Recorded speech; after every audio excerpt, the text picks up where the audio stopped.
મહત્વના અપડેટ્સ જે પ્રાપ્ત થઈ રહ્યા છે તેની ઉપર નજર કરીએ। ખ્યાતિકાંડને લઈ ડોક્ટર પ્રશાંત વજીરાણીનો એક વિડિયો વાયરલ બની રહ્યો છે। ખ્યાતિકાંડને લઈ ડોક્ટર પ્રશાંત વજીરાણીનો વિડિયો વાયરલ બન્યો। આ મુખ્ય આરોપી ડોક્ટર છે જેમણે બે નિર્દોષોના એન્જિયોપ્લાસ્ટી કરી અને બંનેના મોત નિપજ્યા। પરિવાર સાથે વાતચીતનો વિડિયો વાયરલ થઈ રહ્યો છે।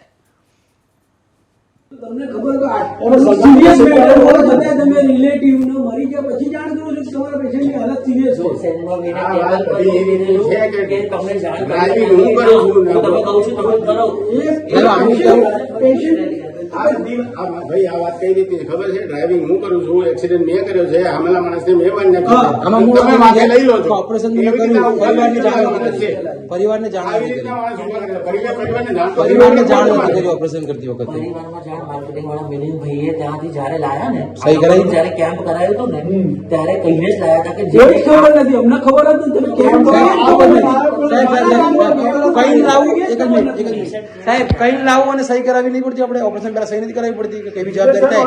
એનેસ્થેસિયા આપીએ આપણે એનેસ્થેસિયા આપતા જ નથી આપણે। મહેશની સહી ખોટી છે, મહેશની સહી ખોટી છે, એના રાઈટિંગ ખોટી છે, છોટી સહી પેશન્ટ જાતે જ આવ્યા છે ને ત્યાંથી એની સહી ખોટી છે। તો જ્યારે બે દર્દીઓના મોત થઈ ગયા ત્યારબાદ પરિવારજનો ડોક્ટર પાસે પહોંચ્યા હતા અને જવાબો માંગ્યા હતા, કારણ કે પરિવારને તો ખબર જ નહોતી। તેમની જાણ બહાર જ આ એન્જિયોપ્લાસ્ટી કરી દેવામાં આવી હતી, જેને લઈ અને પરિવાર આક્રોશિત થયા હતા અને ડોક્ટર સામે તેમણે આક્રોશ વ્યક્ત કર્યો હતો। તે સમયનો વિડીયો અત્યારે વાયરલ બની રહ્યો છે।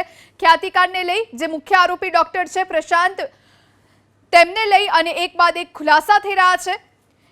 અત્યારે પોલીસે તેમની ધરપકડ કરી લીધી છે અને હવે રિમાન્ડની માંગણી પર 4 વાગ્યાના અરસામાં કોર્ટમાં જ્યારે રજૂ કરવામાં આવશે ત્યારે પોલીસ કરી શકે છે। સ્ટેન્ડિંગ કમિટીની બેઠક પહેલા કોંગ્રેસે પણ સવાલો ઊભા કર્યા છે। સંવાદદાતા કુશાંક સોની ફોનલાઈન પર જોડાયા છે। જી કુશાંક, શું વધુ માહિતી? જો અમદાવાદ શહેરની ખ્યાતિ હોસ્પિટલમાં દર્દીઓને સ્ટેન્ટ મૂકવાના કારણે જે એન્જિયોપ્લાસ્ટ કરવામાં આવી તે બાદ 2 દર્દીઓના મોત થયા। હવે આ મુદ્દે અમદાવાદ મહાનગરપાલિકામાં પણ રાજનીતિ શરૂ થઈ છે।